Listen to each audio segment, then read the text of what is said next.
Sa kabundukan ng Pilipinas, may alamat na matagal ng buhay. Kwento ng isang higante na may lakas na walang kapantay. Hindi siya hari ng kaharian, yan di rin sundalo ng trono. Pero sa bawat kwento ng ninuno, siya ang bayani ng bundok na ito, Bernardo Carpio!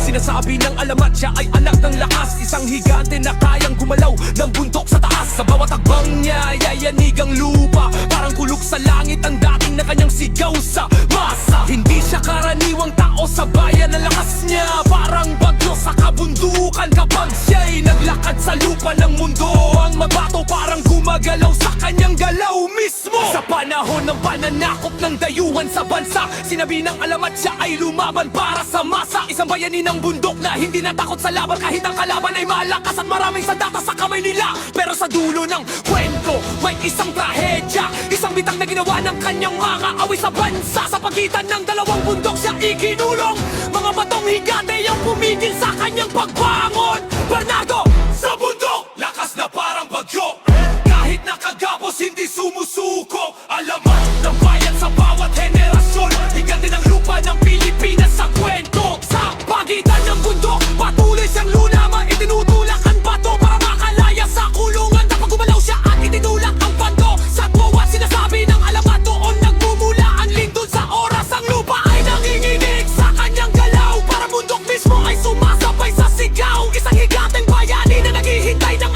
araw na muli siyang makakalaya sa kilibang ang bundok na ito. Sabi ng matatanda, balang araw darating ang sandali na ang bundok ay tuluyang pipitak din. Kapag nangyari iyon, lalabas ang higante, isang bayani na muli lalaban para sa bayan sa gabi.